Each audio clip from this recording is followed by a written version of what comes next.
The Galactic Council chamber fell silent as the holographic display flickered to life, casting an eerie blue glow across the assembled delegates. Ambassador Zethkar of the Vraxian Empire leaned forward, his four eyes gleaming with satisfaction, as the footage began to play. On the screen, a massive creature stalked through dense jungle undergrowth. Its mottled hide rippled with muscle, and razor-sharp claws extended from powerful limbs. The beast's head swiveled, revealing rows of serrated teeth and predatory intelligence in its amber eyes. With lightning speed, it pounced on smaller creatures, dispatching them with brutal efficiency. "Behold!" Zethkar's voice resonated through the chamber's translation matrix. "The apex predator of Vraxis Prime, the Corveth, standing 3 meters tall, weighing over 400 kilograms of pure killing instinct. This is what evolution produces when a world truly tests its children." The other delegates shifted uncomfortably in their seats. The footage continued, showing pack hunts, territorial battles, and displays of raw savagery that made even hardened warriors among the council members suppress shudders. No species has ever successfully tamed or befriended a Corveth. Zethkar continued, his chest swelling with pride. They recognize only strength, only dominance. This is why the Vraxian Empire has produced the finest warriors in the galaxy. We were forged alongside such magnificent killers. Murmurs of impressed fear rippled through the assembly. The Threxian representatives' tentacles curled defensively. The crystalline Zephyrians dimmed their natural luminescence. Even the usually stoic mechanical collective's drones seemed to process the information with unusual caution. At the far end of the council table sat the newest member of the Galactic Council, humanity's representative, Ambassador Sarah Chen. She had been quiet throughout the session, occasionally taking notes on her tablet, while the various species postured and demonstrated their martial prowess. The Vraxians had clearly saved their display for last, intending it as the ultimate trump card in the ongoing territorial dispute. As the footage reached its climax, a massive Corveth Alpha establishing dominance over its pack through a brutal display of violence, Zethkar turned his attention to the human. "Tell me, Ambassador Chen," he said, his voice dripping with condescension. "What does your soft little world offer in comparison? I understand humans evolved from some manner of tree-climbing fruit eaters?" A few nervous chuckles echoed through the chamber. Sarah looked up from her tablet, her expression neutral. She was small by galactic standards, barely 1.7 meters, tall with no visible natural weapons, no armor plating, no obvious evolutionary advantages. To most of the assembled aliens, she appeared almost fragile. "Actually," Sarah said, her voice calm and measured, "we evolved from persistence hunters, but that's not really relevant to your question." She stood up, smoothing down her simple diplomatic attire. "You want to know what Earth offers? Well, I have to say your Corveth are quite impressive. Really magnificent creatures." Zethkar's expression shifted slightly, uncertain whether this was genuine admiration or subtle mockery. Sarah continued, "The pack behavior, the territorial displays, the hunting strategies, it's all very sophisticated. I'm particularly interested in their apparent intelligence. They seem to problem-solve and adapt their tactics." "Indeed," Zethkar replied, regaining his confidence. "They are the perfect predators. No human could survive 5 minutes on Vraxis Prime." "Oh, I don't know about that," Sarah said with a slight smile. "But you've got me curious now. Would you like to see one of our predators?" The chamber fell completely silent. Several delegates exchanged glances. Earth was known as a garden world. Pleasant temperatures, abundant water, diverse but generally peaceful ecosystems. What kind of predator could such a world possibly produce? "I mean," Sarah continued conversationally, "if we're doing show and tell with our planet's dangerous wildlife, I'd hate for Earth to be left out." Zethkar's 4 eyes narrowed. Was the human mocking him? "Very well," he said. "Show us this predator of yours." Sarah tapped her tablet a few times.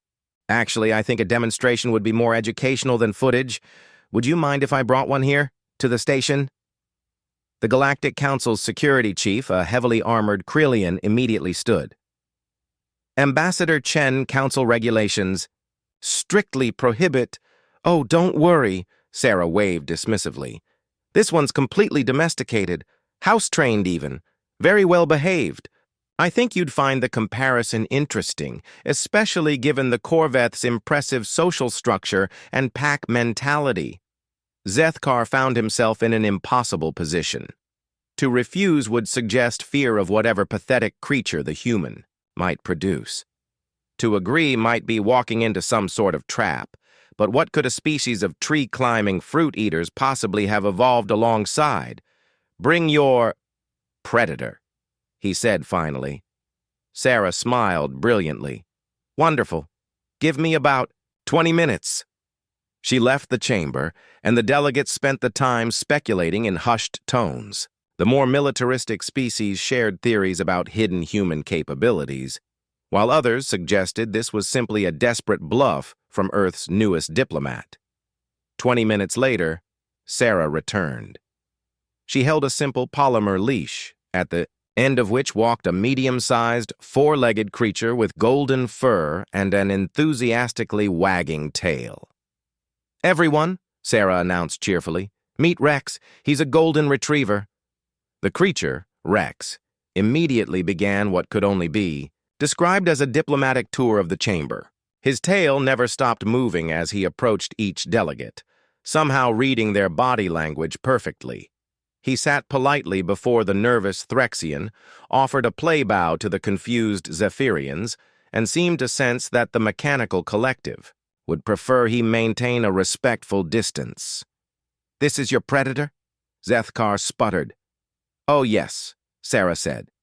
"Canis lupus familiaris, descended from one of Earth's apex predators. Rex here has been bred for 40,000 years of selective partnership with humans." She scratched behind the dog's ears, and his tongue lolled out happily. His ancestors could track prey across hundreds of kilometers, coordinate complex pack hunts, and adapt to virtually any environment on Earth. She gestured to Rex, who had now somehow convinced the Threxian delegate to offer tentative pets with the tip of one tentacle. But here's the interesting part. Humans didn't just survive alongside these predators. We made them family. The chamber was dead silent except for the soft sounds of Rex's panting and the almost inaudible rumble of his tail hitting various surfaces. Sarah's voice grew more serious. "You see, the thing about humans isn't that we're the strongest or the fastest or the most naturally armed. It's that we make friends with the things that are. Rex's wild cousins still hunt in the forests of Earth, but Rex here, he'd die protecting any human child. Not because we conquered his species, but because we earned their loyalty." She looked directly at Zethkar. "Your Corveth are magnificent predators, Ambassador, but they're still wild, still driven by base instinct and dominance."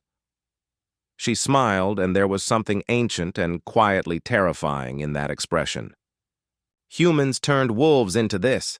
Rex, as if on cue, rolled over and presented his belly to the Krillian security chief, tail still wagging. 40,000 years ago, Rex's ancestors were killing machines that could take down prey 3 times their size. Today he plays fetch with human children and alerts us when strangers approach our homes. He's still every bit the predator his ancestors were. His senses, his intelligence, his loyalty to his pack. But now his pack includes us. Sarah knelt down and Rex immediately came to her side, sitting with perfect discipline while his entire body vibrated with barely contained joy. "So when you ask what Earth offers," Sarah said, standing and meeting each delegate's gaze in turn, "it's not bigger predators or better weapons. It's the ability to turn enemies into family, competitors into partners, predators into protectors." The silence stretched until the Threxian delegate spoke up, his voice thoughtful. "Ambassador Chen, how exactly does one go about befriending a creature bred for killing?" Sarah's smile returned. warm and genuine. Very carefully with a lot of patience, and usually starting with food. Would you like me to show you? As Rex began his second diplomatic circuit of the chamber, this time with several delegates offering treats from their various cultural food supplies, Zethkar slumped back in his chair. The footage of his magnificent Corveth seemed suddenly less impressive. They were still deadly, still powerful, still the apex predators of their world, but they were alone in their excellence. Humans, apparently, collected excellence and made it part of the family. The territorial dispute was quietly resolved in Earth's favor by unanimous vote.